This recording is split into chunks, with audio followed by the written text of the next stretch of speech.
বলিউডের জনপ্রিয় অভিনেতা সঞ্জয় দত্ত, যার জীবনের নানা উত্থান পতন, সংগ্রাম আর সাফল্যের গল্প অনেকের কাছে অনুপ্রেরণা। তবে তার জীবনের সবচেয়ে কঠিন অধ্যায়গুলোর একটি ছিল ক্যান্সারের সঙ্গে লড়াই। সেই গল্পই উঠে এসেছে সম্প্রতি এক পডকাস্টে। ইউটিউবার রণবীর আলাহাবাদিয়ার সঙ্গে খোলামেলা আড্ডায় সঞ্জয় জানান, মহামারীর সময় লকডাউনের মাঝেই প্রথম শরীরে অস্বাভাবিক কিছু টের পান তিনি।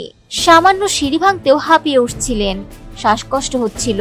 প্রথমে ভেবেছিলেন সাধারণ অসুখ, হয়তো টিবি, কিন্তু ডাক্তারি পরীক্ষায় জানা যায় আসল কারণ ফুসফুসে পানি জমেছে আর তার পেছনে রয়েছে মারণ রোগ ক্যান্সার।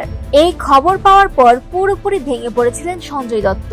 এক সময় মনে হচ্ছিল আর হয়তো বাঁচবেন না। তবে তার বোন তখন তাকে ভরসা দেন, ক্যান্সার হয়েছে তো কি হয়েছে, সব ঠিক হয়ে যাবে। সেই কথাই যেন নতুন করে লড়াই করার শক্তি যোগায় অভিনেতাকে।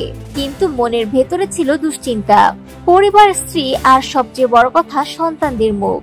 প্রথমে আমেরিকায় চিকিৎসার সিদ্ধান্ত নিলেও ভিসা না পাওয়ায় দেশে চিকিৎসা শুরু করেন তিনি। আর সেই সময়টাকে চ্যালেঞ্জ হিসেবে গ্রহণ করেছিলেন সঞ্জয়। অসুস্থ শরীর নিয়েও জিমে গিয়েছেন, ওজন কমিয়েছেন, নিজের ইচ্ছাশক্তি আর মানসিক দৃঢ়তায় দিনকে দিন এগিয়ে গিয়েছেন সুস্থতার পথে।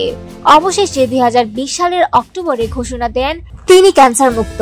তার কথায় জীবনের সবচেয়ে ভয়ঙ্কর যুদ্ধ জিতে ফের একবার নতুন জীবন পেলেন তিনি।